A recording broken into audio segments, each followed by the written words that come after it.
ঋণের চিন্তা দূর করতে এই দোয়াটি বেশি বেশি করে পড়ুন।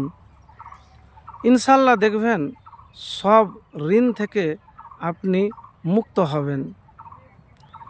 তো প্রিয় ভাই, আমি সহজ একটি দোয়ার কথা বলবো। হয়তো এর আগে শুনেছেন, কিন্তু এই দোয়ার যে এত শক্তি, এত পাওয়ার, আপনি জানলে অবাক হবেন।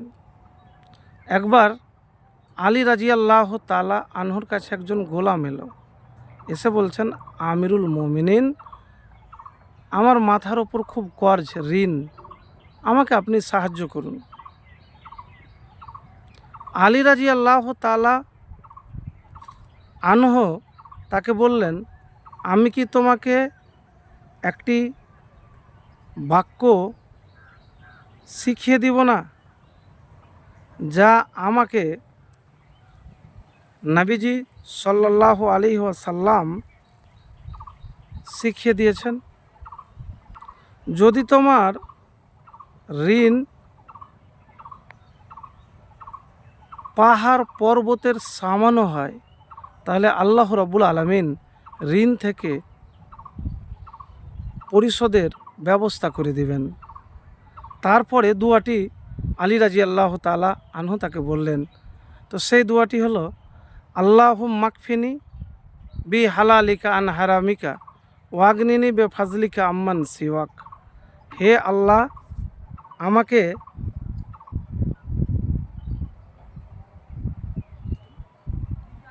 হালাল রিজিক দিয়ে আমাকে হারাম থেকে বাঁচাও। মানে আল্লাহুম্মা মাকফিনি বে হালালিকা আন হারামিকার মানে হলো, হে আল্লাহ, হালাল রিজিক দিয়ে আমাকে হারাম রিজিক থেকে বাঁচাও। ওয়াগনিনি বে ফাজলিকা আম্মান সিওয়াক, আর আপনার অনুগ্রহের মাধ্যমে আপনার ছাড়া অন্য সকলের থেকে আমাকে ধনী ও অমুখাপেক্ষী করে দেন। তো প্রিয় ভাই, এই দোয়া আপনি কখন কতবার পড়বেন? অনেকেই বলে যে 7 বার, 10 বার, 21 বার, 41 বার, 100 বার।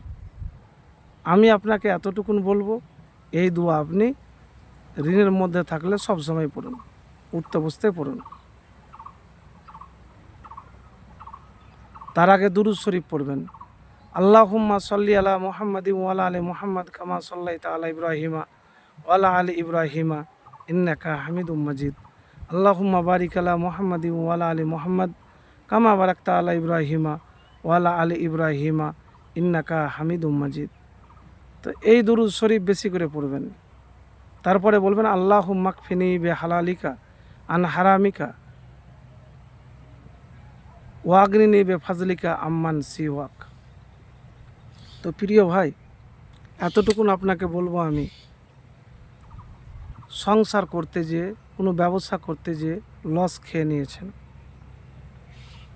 হয়তো হঠাৎ বিপদে পড়ে যেয়ে আপনার ঋণগ্রস্ত হয়ে গিয়েছেন। দেখতে পাচ্ছেন সব দুয়ার যা বন্ধ, নিজের পরের কেউ আপনাকে সাহায্য সহযোগিতা করে না।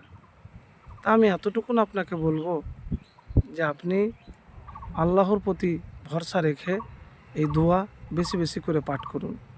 যদি আপনার দোয়া কবুল হয়ে যায়, তাহলে সব ঋণ পরিশোধ হয়ে যাবে একেবারে। আর দোয়া যখন করবেন, হতাশ বা নিরাশ হবেন না। পেলেন না 2 মাস 3 মাস দোয়া করে, আবার দোয়া করতেই থাকুন। দোয়া করা বাদ দিবেন না।